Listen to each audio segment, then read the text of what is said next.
Welcome to Flat Earth Debate Live. I'm your host, Nathan Oakley, and if you are new to this channel, or you've not done so already, then be sure to subscribe.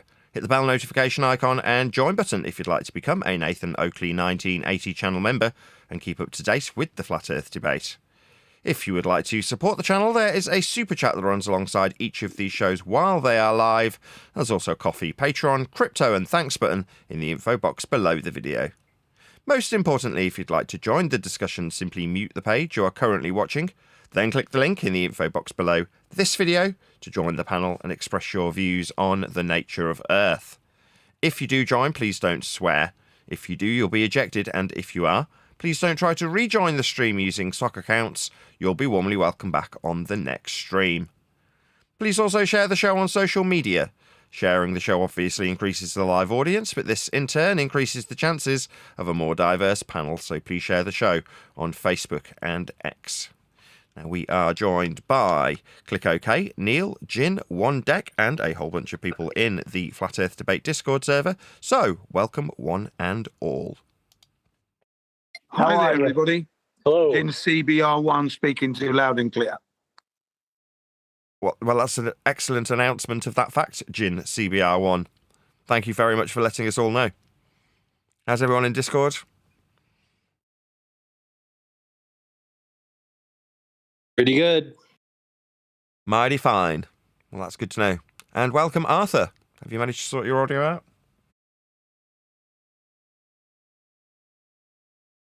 Clearly not. Let's do a bit of housekeeping.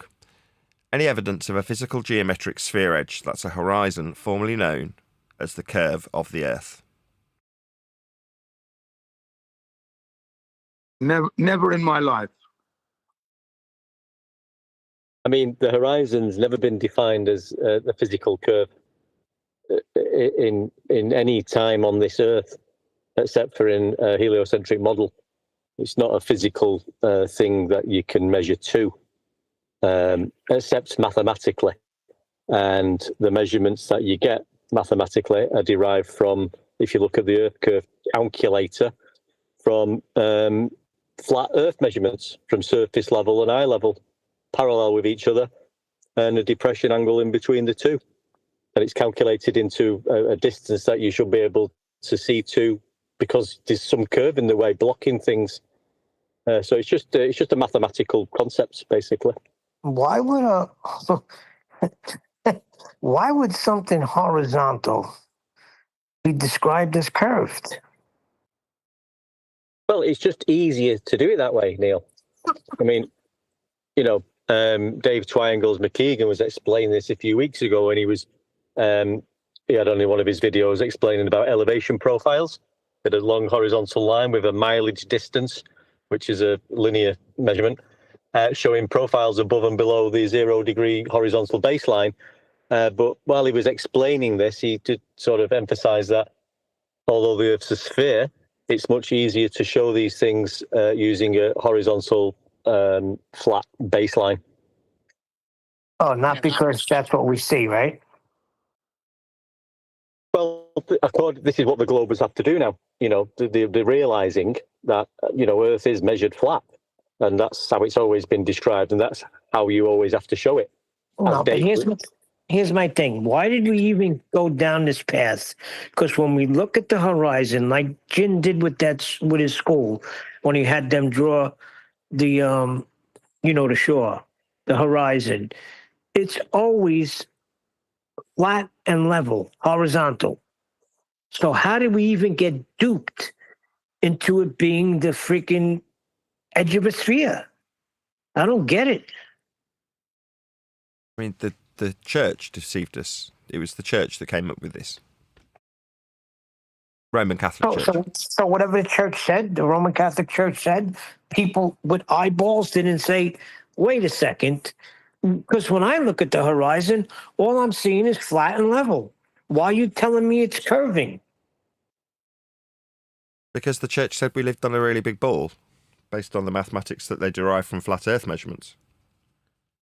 I mean, it may not be the case that they actually wanted to deceive the general public, and that may be just an unfortunate way it evolved, as in they take the flat Earth elevation angle measurements to the stars and mathematicize them into a system that can give some semblance of explanation of how and why they move the way they do.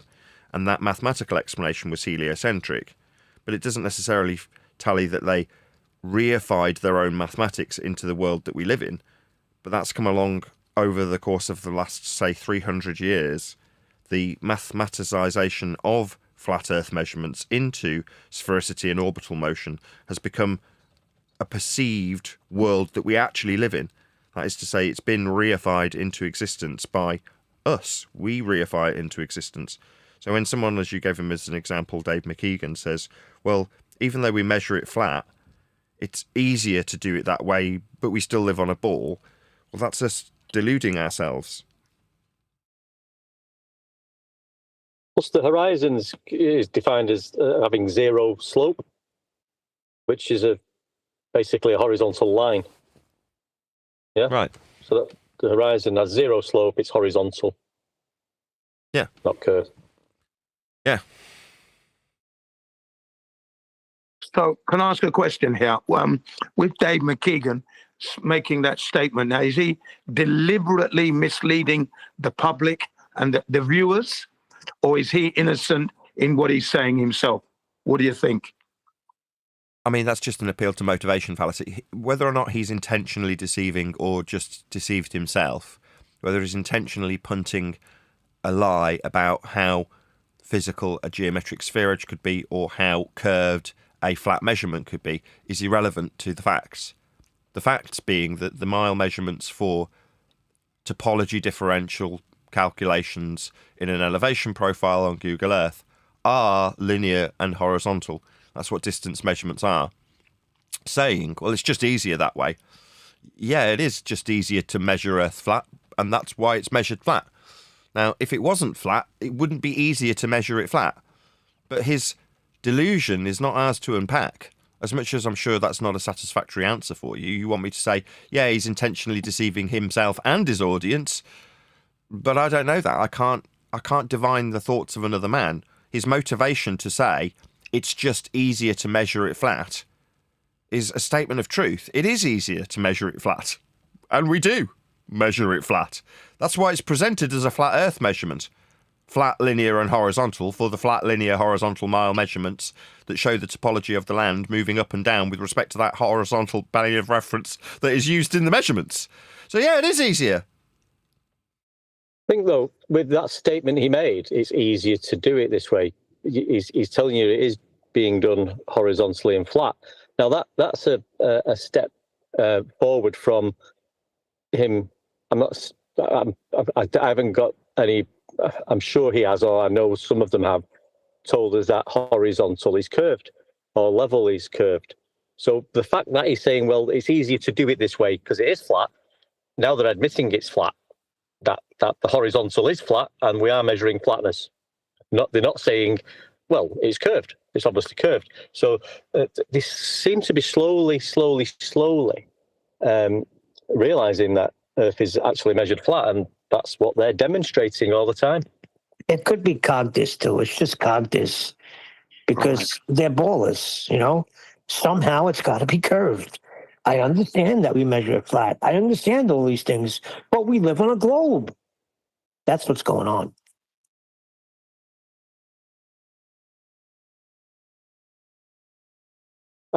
I'll just tell you a story when I was a glober, which sounds absolutely pathetic. And this is years ago, and I wasn't even involved with any of this. But I must have been thinking about things in my subconscious because sea level did come up once, and I just naturally said, nobody told me this, but I just said to somebody, well, obviously they call it sea level because obviously people used to think, it was level. Obviously it's not, but they just kept the name. that I've actually said that. That is classic. You see, that's what I'm talking about. That kind of psychology, cognitive thinking right there, that process. Is that what McKeegan's doing, I'm saying? Because my question still stands. What is going on in his head when he's telling you it's easier to measure it flat, but you're still on a globe? Really? You know, them ancient people just thought it was flat, but obviously now we know it's curved. We just leave the name as it was. Exactly. We labeled them as ancient people that didn't know anything, and that was a narrative that was spun. Now we had all this knowledge. Now we realized, because we looked up and everything else is spherical, even though we don't know that. So it's obvious that we live on this spherical object too, called Earth. All the science proves it. I thought the ancients knew that the Earth was flat anyway. That's what I thought. Didn't think they were on a globe. It's certainly from the Copernicus era that it was really starting to be pushed by the Jesuits. Yeah, but the ancients were labeled as dumb, right? You hear it all the time. Well, they didn't know any better. I hear it when we're talking about biblical things. Oh, well, they didn't know any better. God had to speak to them in that type of language because they were like these dumb cavemen. Shout out to Chow Yun Cat, who says, "For there is nothing hidden that will not be disclosed, and there is nothing concealed that will not be brought out into the open." Luke 8:17. Thank you very much for the super chat, Chow Yun Cat. I know what Jim was saying. It's not that. It's not that old. It's quite recent. The globe heliocentric model. I think Nathan's been over that with the Copernicus Pope Paul III, I think it was, and changing things. It wasn't that long ago. Whereas, the ancients we talk about Eratosthenes, even,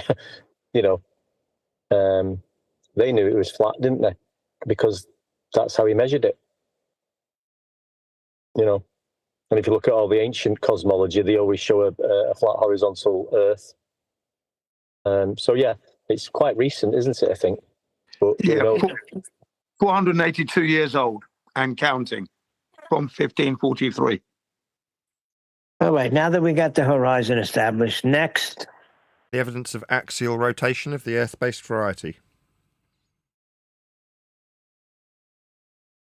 What does that even mean, Nathan? We just established that the horizon is not Earth curve. Why would I be trying to figure out axial rotation on a flat plane? Well, axial rotation is described on a flat plane. If you're going to describe Coriolis effect, you've got a non-inertial turning reference frame, which is flat, below an inertial frame of reference with an object travelling straight through it. And your apparent observation of deviation in the straight path of an item as you turn beneath it is what is claimed to occur on a turning Earth.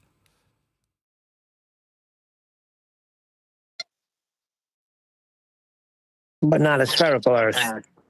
Can't describe it with a spherical. If you're describing it with an axis through a flat plane that's rotating, that's how Coriolis gets described. Just go and look at any description of Coriolis, and it's got a flat plane of reference that's non-inertial, turning beneath an inertial frame of reference with an object travelling straight through it. That's how it is described.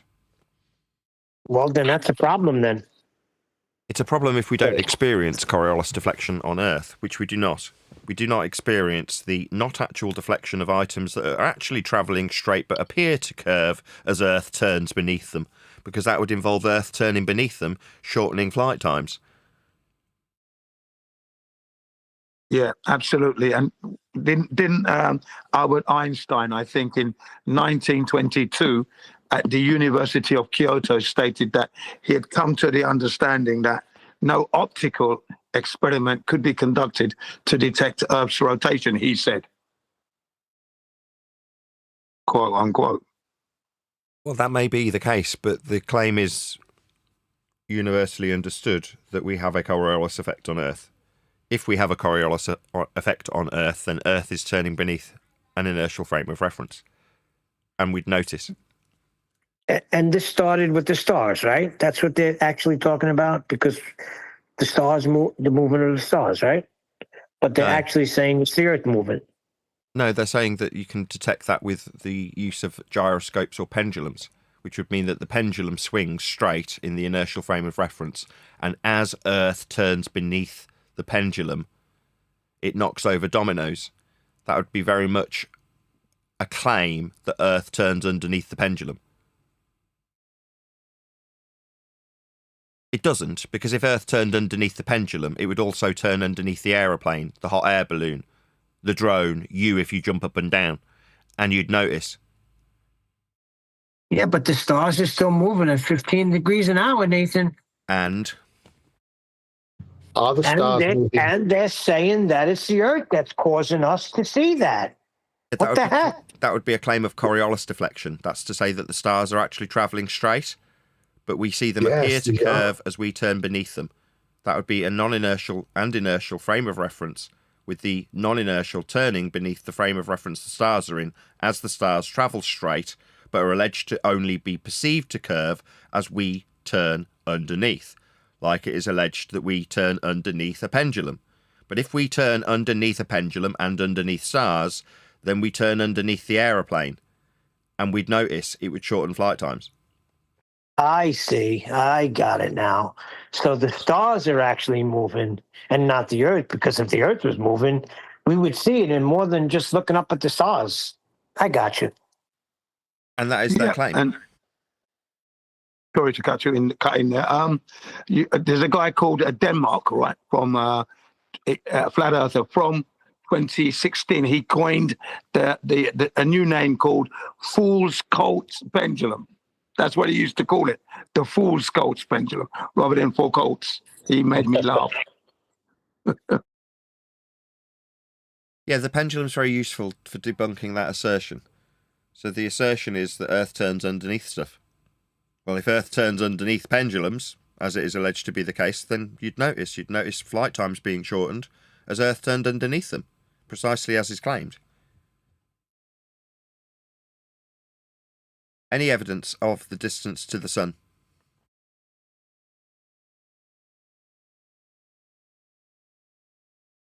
$93 million miles is being taught throughout schoolrooms all over the Earth. Who's got their mic open? One more time, Neil. 93 million miles away, I think, was the last number that I got as far as was being taught in the schooling systems all over the world. Well, that's an orbital derivation using Kepler and Huygens.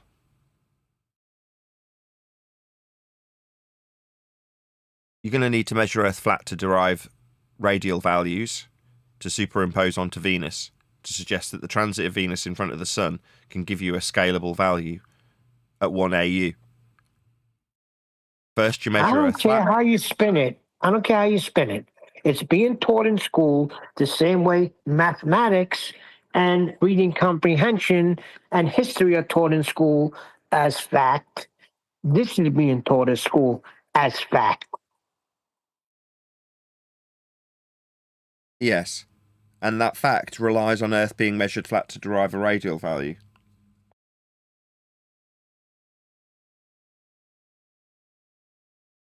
Yeah, but they're not teaching that. So what's the problem then? There isn't a problem if you want to just accept the belief that's explained to children in the education system. What I'm explaining is that for that education system to teach that, they have to have a base for their mathematics to start with, and that is a base in measurement of Earth as a flat plane to derive radial values, to superimpose said radial values onto until that point, unscaled value in orbital mechanics from Kepler. Once you've scaled it by way of the flat Earth measurement of radius onto Venus, you can derive the value for distance at 1 AU. In other words, you require Earth be measured flat to derive a value as taught in schools. So just a minute, just for my own head then. So Earth was measured flat, which we've just been through with the Earth curve calculator. It's calculated into a sphere with a radius value. Then we presuppose that the light in the sky we call Venus is the same radius value as Earth, which we've just measured flat, and then did some scaling against the time it takes to traverse the sun, and came up with a mathematical distance to that sun. Yeah? Yes. How bizarre. Na, na, na, Dun-dun-dun, dun-dun-dun. So again, it's mathematical. All this heliocentric nonsense seems to be mathematical concepts, as far as we can gather at the moment, because we've been through the horizon, you know, and how that so-called distance to it and seeing too far and not seeing too far was derived from flat Earth. Just spoke about the distance to the sun, which involves again a flat Earth measurement to then calculate the sphere to then work out all that scaling nonsense, and then the actual rotation is in reference to two reference frames and one of them being horizontal. So the only curvature we've got is a mathematical curvature by the sounds of it. How bizarre. Dun-dun-dun, dun-dun-dun. How bizarre, how bizarre. Next. Any scientific evidence of gravity?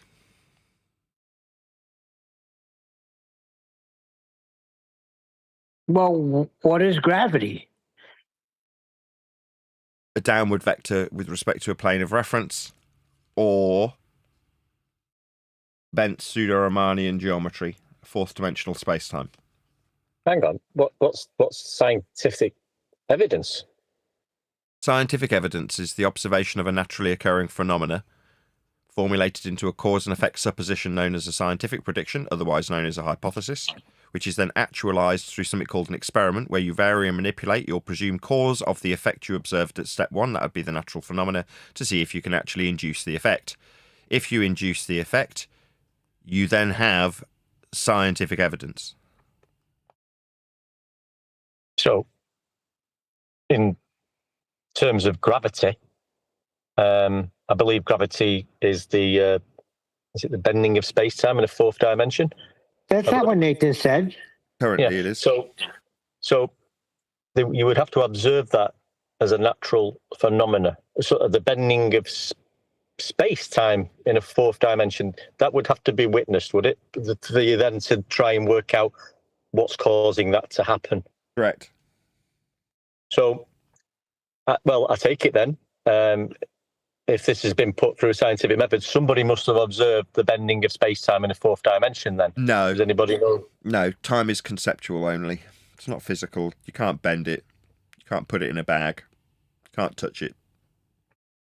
Hold on, I want to back it up, because when I asked what is gravity, you gave me things go down, and then you gave me something else, bending of space-time. Now, when I ask what electricity is, I don't get electricity is this and also magnetism. I'm getting the definition of what electricity is. You can't give me two definitions and tell me, well, gravity is things go down, but also a bending of space-time. Okay, so 110 years ago, the notion ascribed to Newton that all things tend towards the centre of Earth because mass attracts mass was superseded by the notions in creation by Einstein that we have a bent fourth dimensional pseudo-Riemannian space-time geometry, and that is what is gravity. Now, the older, 110 year out of date now, rhetoric of all things tend towards the surface because mass attracts mass is debunked by gas behaviour. Gas, in their vernacular, has mass, whatever that is, and that mass would also move towards the ground if mass attracts mass. But mass, the gas, does not attract to the mass of Earth. Quite the contrary. It comes out of the ground and goes away from it. Oh, so it wasn't working out right, so they had to change it to a bending of space-time. I see. So is this new bending of space-time in a fourth dimension admitting that gas does expand out from the ground in all directions and fills any available space? I don't know. Sort of got over that. Contextually, the two things are separate. The description of gas expansion would be governed by the description in the law of entropy. So entropic dispersion, as in the second law of thermodynamics, would dictate that gas would fill space. That's entropic dispersion, though. That's nothing to do with pseudo-Riemannian bent space-time. But just with what we were saying then, that we had to change Newtonian because the problem with gas, the fourth dimension bending of space-time got them out of that little predicament somehow. No, I wouldn't have said that the bent space-time in somehow overcoming the behaviour of gas. I don't see how that is an overcome for gas behaviour. Dispersion, second law, nothing addresses that in bent pseudo-geometry. Right, so they must have superseded it for other reasons then.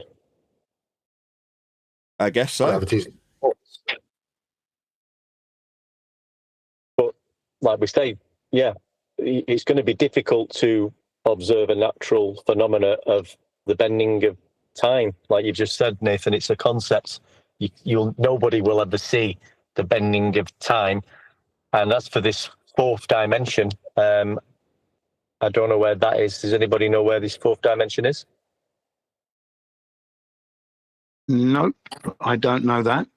But speaking of gravity, I conducted another observation test with my students, much the same as the horizon, but in this case, gravity. And what it was, I had a helium balloon in the classroom, donated by my son, whose birthday present. He had several helium balloons attached to his birthday present. I took one. I asked if I could have one. I had it in the classroom. And then when the students came in, adults as well as kids, during like 2 months of asking the kids these questions, I asked them, I said, what would happen if gravity was removed from this room? So we're in the room, we've locked the door, and now we removed the gravity. What would happen to us? And they all said we'd be floating around in the room. Children and adults said the same. So I said, if that's the case, and gravity is here now, why is the helium balloon floating around in the classroom? They went quiet. Okay? And then one of them said, oh, because the helium balloon is lighter than air. I said, that's correct. It is. Right. So therefore, the chair, us, the blackboard, the pencil up, these are dropping to the ground because they're heavier than air. Is that not right?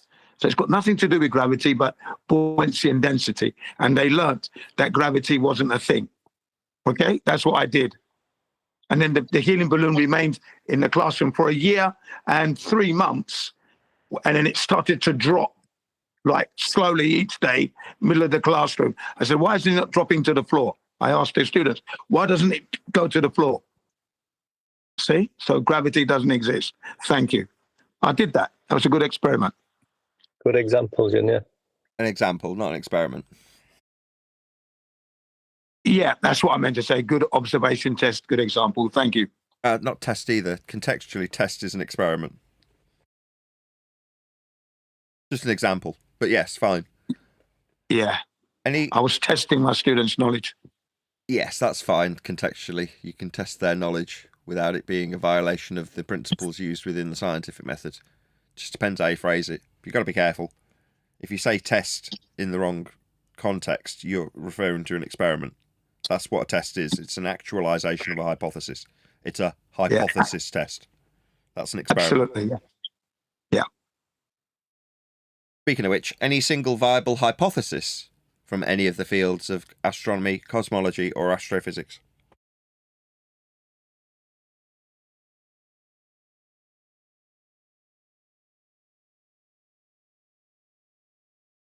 Hypothesis. Of what? Anything that's been observed as a naturally occurring phenomena, formulated into a cause and effect suppositional statement, known as a scientific prediction. Would an eclipse come under that heading? It's not a hypothesis. Let's be the observation. We're observing something. That's not a hypothesis, though, is it? A hypothesis establishes the cause of an effect in a suppositional format. It's an if and then statement. A scientific prediction is first your observed naturally occurring phenomena. That's your prediction based on what you see. So an if A, that's suppositional causal influencer, then B, naturally occurring phenomena. Alongside it would also be a zero difference result. That's if A, suppositional causal influencer, not B, not the effect you observed at step 1. That's a null hypothesis. The null sits alongside the alternative, and together they form what is known as a scientific prediction, or hypothesis. I'm asking for any viable hypothesis from any of the fields of astronomy, cosmology, or astrophysics. So an eclipse would not be a prediction then, right? No, that's not a prediction. Saying an eclipse is potentially a naturally occurring phenomena, but it's not a prediction of anything. It's not an if and then statement, is it? No, but that's where they conflated and confused science with, right? Because they're saying that they can predict when where an eclipse is going to be, when it's going to be, what type of eclipse, and they're putting that into predictions. But it's not a scientific prediction. So that's how science got smashed into, this debate, if you want to call it a debate, right? No, a scientific prediction is a very special kind of prediction. It predicts the cause of the phenomena. That is to say, something which you, as a researcher, can vary and manipulate to see if it causes the effect you are observing. That is to say, upon experimentation, that's the actualization of a hypothesis, you vary and manipulate your presumed cause of the naturally occurring phenomena, and then upon variation of presumed cause, you cause the phenomena to occur in a successful experiment. Yeah, that's the scientific method. Yes. So science has nothing to do with them predicting when an eclipse is going to happen. No. In the same way as if you say, well, after midday, 1 minute past midday will occur, that's not a scientific prediction. You can call it a prediction, but it's pattern recognition, not prediction, as in as a hypothesis goes. It's not the assertion of cause for an effect you observed in nature through systematic experimentation based on a scientific prediction. That's not what you're doing when you say, I suggest this will happen because it happened in that method, in that way, over this period of time previously. That's pattern recognition. Right. McToon was waving predictions around in Brian's face.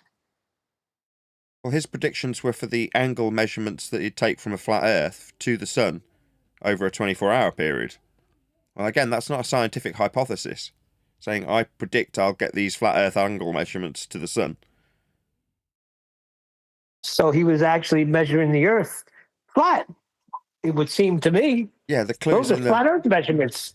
Yeah, the clue is in the second word. Earth measurements.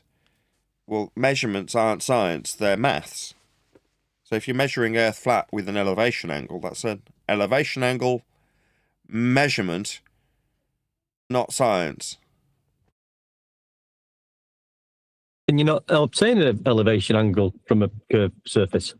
No. It's an angle, two straight lines meeting at a vertex. One is the base, one is the line up to the light in the sky, in this case the sun. Two form at a vertex where you are measuring from. Earth is required to be a horizontal plane of reference to form part of the angle. I predict that the Earth will still be flat January 1st, 2026. Let's wait and see. I mean, that's a lovely Is that prediction. a scientific prediction? It's not a scientific prediction, no. Because he's not got a phenomena or a valid independent variable. Okay, say I look outside and I'm observing a leaf fall off the tree. Can we put that through the scientific method? Absolutely, yes. That's a phenomena. Something occurring in nature that you want to know the cause of. Why did the leaf fall from the tree is a perfectly legitimate question to ask, having observed that phenomena occur. You can then suppose a cause for the effect. You can then, in a controlled environment, vary and manipulate what you assume to be the cause of that effect, and see if you can induce that effect. So if your wife gets pregnant and you want to know how, we could form a hypothesis. Yeah. That's an interesting one. I mean, there could be more than one reason why that leaf fell off the tree. But yeah, pregnancy is a naturally occurring phenomena. And in a weird way, you can, whilst it is man-made, also describe it as a naturally occurring phenomena. When you say, or I say specifically, synthetic things don't go through the scientific method, that's to say, if you create a robot as opposed to human life, you could suggest, well, why did that occur? Well, because a man made it happen. Now, in the case of pregnancy, yes, a man made it happen, but that's still a naturally occurring biological phenomena that's occurring, that you can still put through the scientific method. Would that include artificial insemination? No, that's synthetic. So no. Right. Okay. So right. when you artificially inseminate, then you know what caused that. A man caused it. That's very much synthetic. Well, you know what's going around now, and maybe you can clear this up because there's a lot of people punting this, that Earth itself is a naturally occurring phenomenon. Earth is a concrete noun. It's not a phenomenon. When you say Earth, that's not something happening, is it? No, but there's a lot of stuff happening on Earth. Well, the stuff that's happening you can put through the scientific method.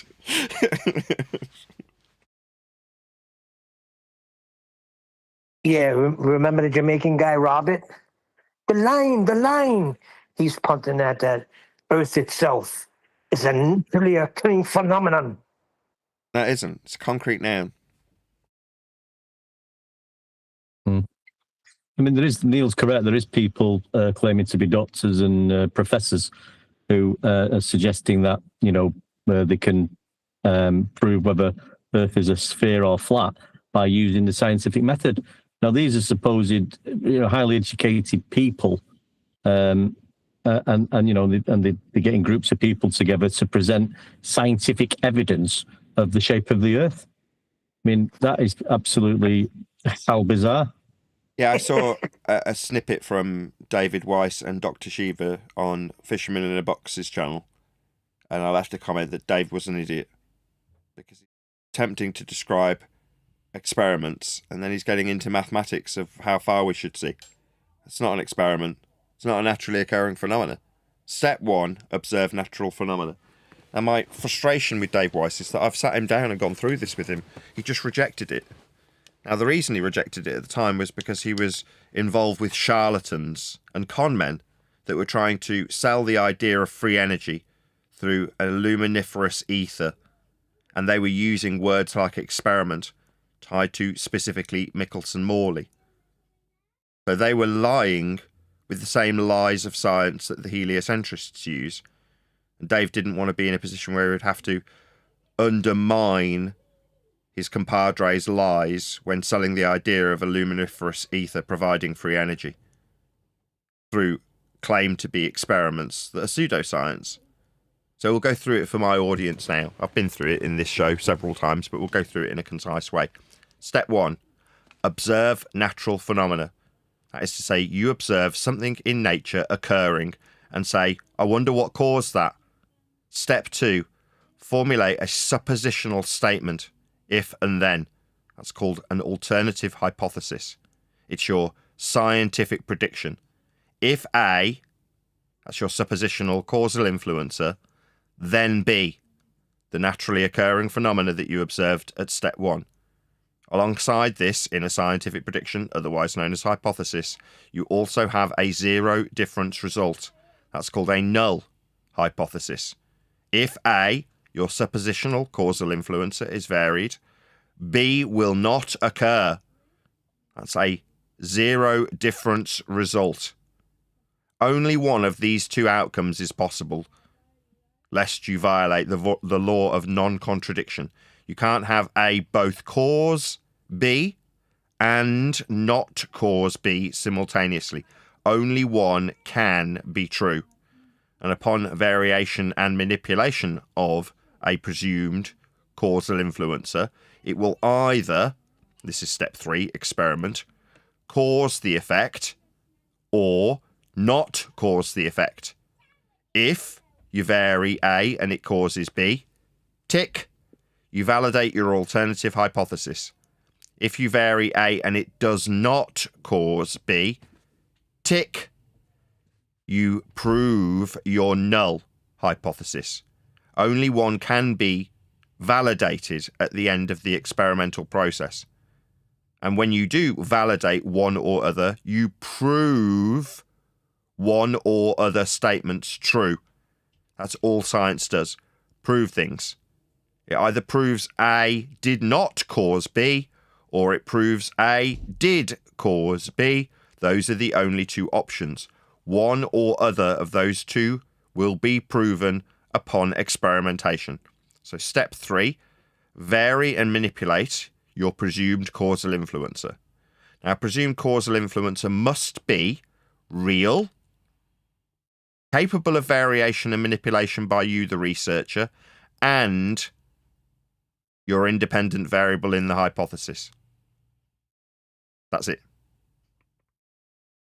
I mean, regarding the scientific method and how things have been proved or not proved, like you just explained, Nathan, if you was sort of doing some study work on a certain subject, surely there's papers for things that have been through the scientific method that have been proved or unproved. Everything most things should have a paperwork attached to that, shouldn't they? Surely, describing what experiment was taking place to prove the natural observed phenomena. Was that not the case?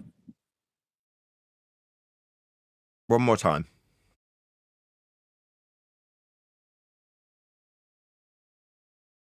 I'm saying, if you was looking or studying, or you was at college or university looking at a subject matter, say gravity, which, you want to see, well, this must have been put through the scientific method. Surely there's paperwork that you can acquire to see when this experiment was made, who made it, and what went on in the tests. Surely. No. With gravity, you're either looking at something that's been superseded 110 years ago, which is a downward bias for all mass towards Earth's mass, which is, as I explained earlier, thwarted by gas behaviour. Gas, in that terminology, would have mass. Well, if you're suggesting that the mass is attracted to the surface of Earth in a Newtonian gravitational sense, then gas go down, go boom, boom, go splash, splash? It doesn't. If, on the other hand, you're utilising the newfangled bent pseudo-Riemannian geometry of Einstein, then you're suggesting that the concept of time can be bent. And you'd need to observe time bending and say, what caused the time to bend? This is ludicrous. There is no naturally occurring phenomena in either example to put through the scientific method. So it fails at step 1. So no. Great. Well, at least we've cleared that one up. Yeah, there are fraudulent documents online, of course, that could state the opposite to that. They're there for anybody who's unaware to read and then start believing in that instead of knowing properly what's going on. So those documents are online. And then you've got AI also assisting these fraudulent documents that are out there. So we've got to be careful these days, ladies and gentlemen. I mean, Yeah, a lot of people are using AI for a lot of things these days. I wouldn't know anything about that. Any evidence of a self-perpetuating molten iron core at the centre of a presupposed spherical Earth? When you say presupposed, I think we've probably been, on most of these questions we've been through now, the horizon, how that came into being from an Earth curve calculator, measured flat, axial spin, requiring a horizontal baseline. I think from what we've been through so far, we keep coming down to the point that, Earth is actually measured flat, and the actual globe part of this is just a mathematical concept thereafter. So, no, that is ridiculous to think now that you come to this conclusion that you live on a ball with a molten iron core. it's impossible because the Earth is measured flat in all instances. According to, the one who coined this and the founder of it, Inga Lehman, the seismologist who discovered the solid inner core within the molten outer core. So it says he's a scientist. Or Abraham Darby, the iron master who pioneered the use of coke to smelt iron in a blast furnace. The term is ambiguous, so both interpretations are presented. So it says that there's, scientists, Nathan. This seems legit to me. He's a Danish seismologist who in 1928 discovered that Earth's core consists of solid inner core surrounded by a molten outer core. She based her conclusion on the analysis of seismic waves from earthquakes. Seismic waves from earthquakes are measured with respect to a horizontal plane of reference. They are vertical deviations from the horizontal taken in seismology. Earth is measured flat in seismology. We covered this on a show about a year ago.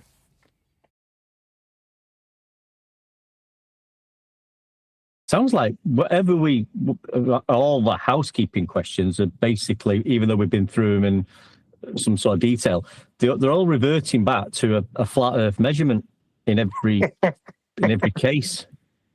That's what it sounds like to me. That's where we live, on a flat Earth. Going back to gravity anyway, when I did that observation for my students, and I asked them that question, what would happen if we removed gravity from the room? And they said we'd be floating around. I asked them, where did they get that idea from? Where have you observed that to make that statement or to come out with that? Where? How do you know that? And they were quiet. They couldn't give me an answer, right? Because it's a fair question, isn't it? If every single one of them is saying that, that's what would happen. Where'd you get that idea from? Well, they were taught it. Sorry? They were taught it in school. Come on. Yeah. But I asked them, have you ever seen that happen? They said, no, exactly. No one's seen that happen, but yet you carry that belief. There you go. And how they show it to you, how they deceive the children, and I'll say deceive because it's exactly what they're doing. When you're watching a movie like the Multiverse with Spider-Man, when something happened where gravity was being manipulated or taken away and people started floating in the air, cars and everything were going up in the air. That's right. Yes. And in the movies called Gravity and et cetera, that's where you get deceived. And you're not, and you're always told, remember, it's only a film.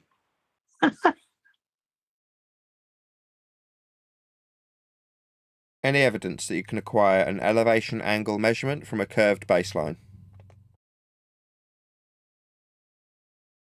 I mean, that is that is a ridiculous question. Because the elevation angle, the definition is telling you what it is. It's an angle to a vertical line of sight from the horizontal plane the observer's standing on. It's impossible to get an elevation angle from a curved surface. Oh, Dr. Horizontal line. Drawing of it. Sorry? No, go ahead. I thought you stopped. Go ahead. No. Sorry, what did you say, Neil? Sorry, I didn't hear you. I was saying when Dr. Blitz, that guy, was debating this with a flat earther, he drew a picture of an elevation angle off a curved surface. Quite hysterical. I'll see if I could find it. Give me a minute. Can't measure an elevation angle from a curved surface. It's an angle. It's two straight lines meeting at a vertex. So that's the problem there. It doesn't meet up with what the definition is. I mean, if you've got two straight lines meeting at a vertex, then fine. That's an angle.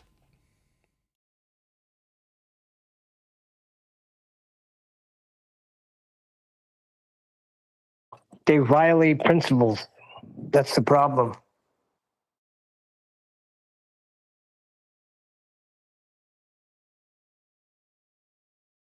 Next. Any evidence you can have pitch data on a globe? What for the Again, maybe somebody's just tuning in. There are a lot of new people. Somebody contacted me last night and it was asking when these live shows occur.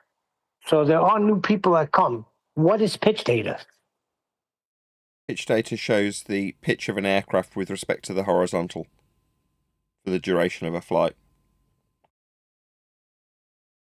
But to me, that's very similar to the previous question about the elevation angle. But the horizontal is it's antecedent to the angle, same as horizontal is to the pitch. You're not going to get. You need something to refer to give the pitch angle. 2 degrees, 3 degrees, 4 degrees, 30, whatever it may be. It's coming from a horizontal plane.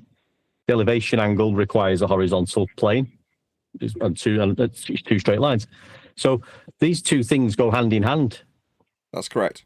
The axiomatic principles, as Nathan explains. I do have a question, and it's this. Which one of these is truthful? The gravitational constant or the horizontal constant? The measurement is formed with the horizontal. So, Right. I mean... So the horizontal constant is the correct answer. Bing bong! Well, yeah, it's just it's not really something that you can put into an either-or question. It's just a measurement.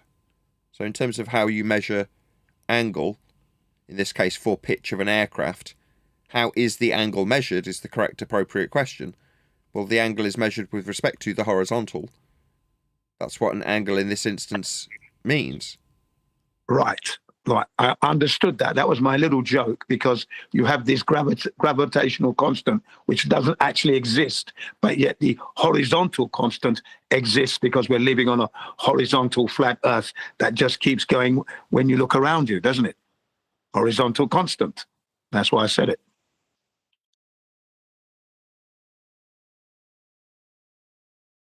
Any evidence you can have gas pressure without the necessary antecedent of a container to press upon? Yes. Here we go again. Another antecedent question. Yeah. We've had 3 now. At the elevation angle, it obviously needs its horizontal baseline. Yeah. Now we had, what was the last one we had?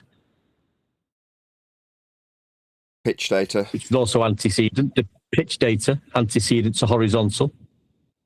And now we've got the antecedent relationship, because gas pressure it needs a container to press upon. You just asked the question. I told you air. Air? Yeah, air needs something to press on to be at pressure. That's correct, Neil. Okay.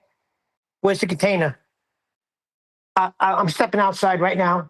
I'm breathing. I have air. I do not see any containment. Prove me wrong. Air to be at pressure is the antecedent consequent relationship. Excuse me. To be at pressure, the gas needs to press on something. But I'm not seeing it press on anything, Nathan. I notice it's not rocket science, but I'm breathing. So Yeah. You're telling me that somewhere on this earth that there's walls? Yes, containment. That's correct. So that means I have containment above too. Yes. So show me the dome. Flat earther. I don't have the capability to do that, I'm afraid. I don't know what the container is.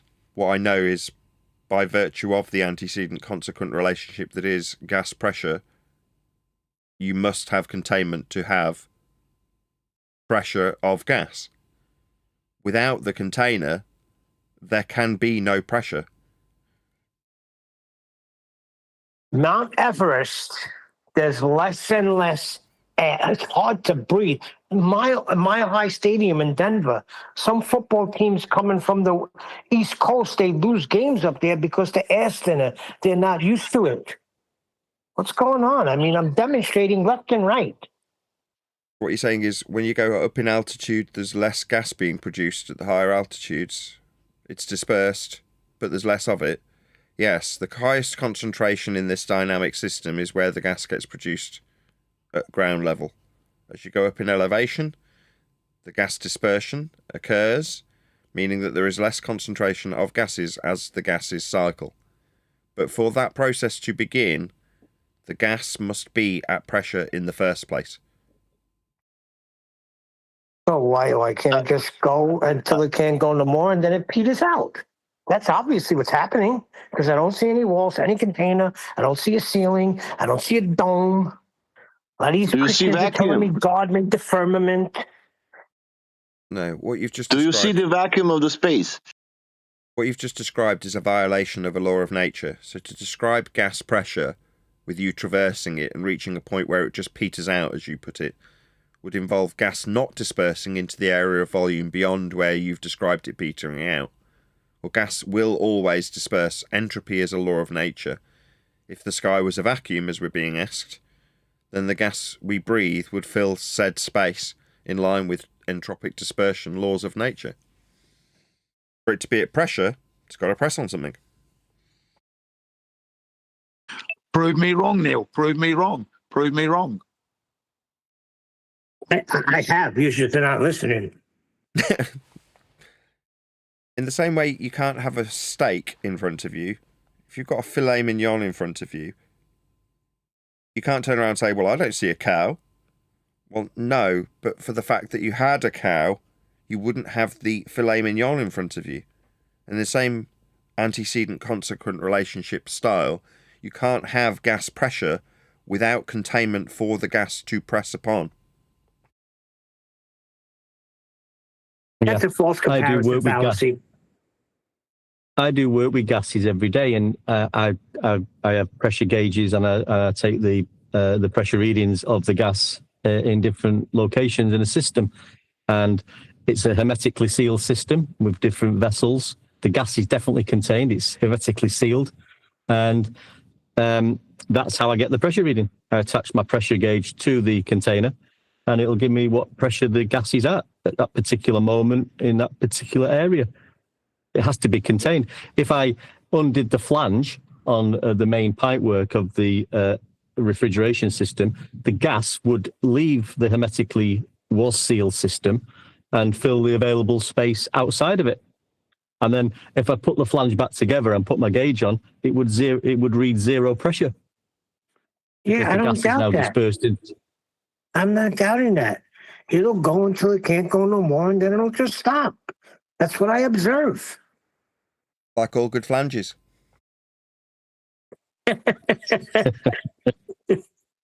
Next. I think that's it, actually. I think we've covered every housekeeping question, unless I've missed one. Wow, pretty good. Nice job. Did we miss any? I don't think so. We got the newest one, right? The newest one was pitch data, correct? Yeah. I mean, this might be an appropriate time to point out that most of the housekeeping questions are now surplus to requirements and completely redundant. Earth's just measured flat. It's just not that serious. So up until now, I don't know, 2025 moving into 2026, we've talked about how Earth isn't heliocentric, how Earth is not a ball. Well, it's just not that serious. Earth's just measured flat. So it really wasn't that serious. Yeah, so I'm gonna say this then. So 2026 will be the year where we're going to be emphasizing how Earth is utilized flat, measured flat and utilized flat. That'll be the year 2026. This message is going to go right across cyberspace and into your face on the streets. People, look out for it. The year 2026, the year that we explain to you how the Earth is measured flat and utilized flat. Always has been. But I will before you were even born. I got to correct you there. They're going to be explaining it to us. I was going to say that they're going to be explaining it to us because they're the ones who've been measuring it. So if you are a normie, that's to say you're not involved in the debate, you're not bracing against flat Earth, or if you're a claim to be flat earther bracing against heliocentrism, that's an anti-glober in the new rhetoric, then you will and can only measure Earth flat. For example, sea level, flight level, surface level, elevation angles, perpendicular heights from surface level, sea level, eye level. All of these prerequisites are how Earth gets measured, and there aren't any exceptions. Earth is only measured flat. There are no exceptions.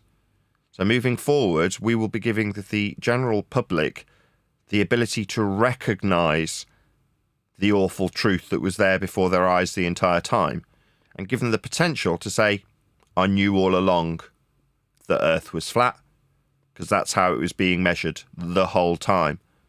Now, there wasn't any hiding of those facts, quite the contrary. Those facts were inserted into both sides' rhetoric.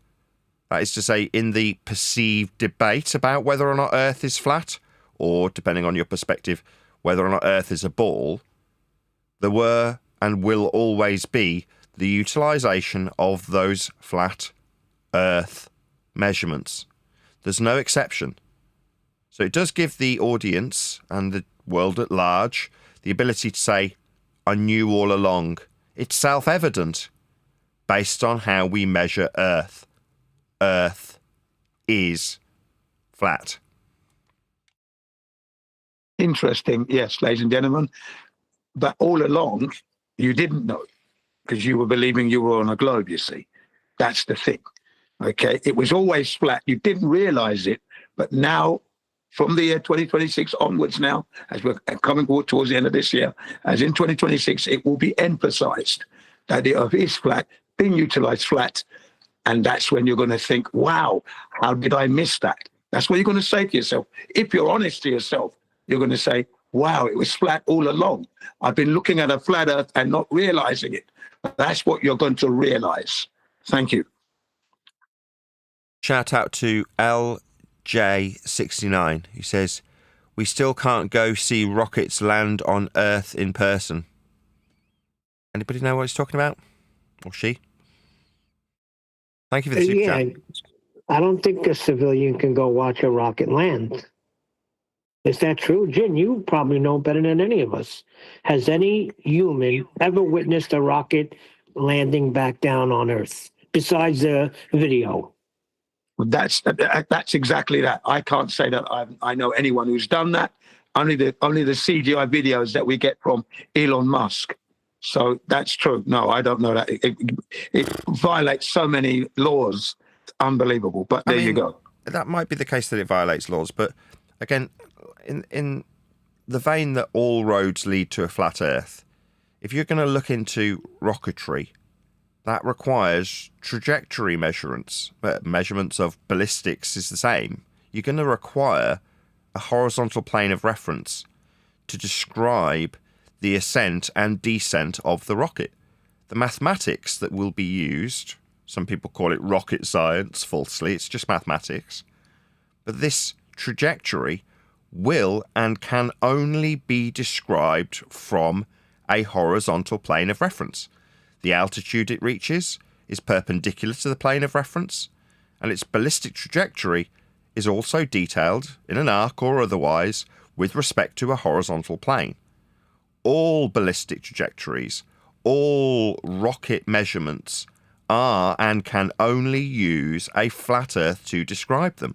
So like with all truth, it's self-evident once you realise how Earth, in this instance for rockets, is being measured. Flat. It's no different to any other Earth measurement. If you're going to describe something moving with respect to the surface, in this case a rocket, it will be described flat. It's the only way you can describe it mathematically. Earth will, can, and only ever be measured flat. For rockets or anything else. But with that, I'm going to say, if you are watching this on either Nathan Oakley 1980 or Nathan Oakley Premiering Streams, then stay tuned, as there will be an after show to follow. Unfortunately, though, if you are watching this live, this is where we bid you farewell. So another massive thank you to all of you who liked, commented, shared, subscribed, joined as a Nathan Oakley 1980 channel member, hit me up on PayPal and Patreon and all that good stuff. I've been Nathan Oakley, and I will see you all in the next video.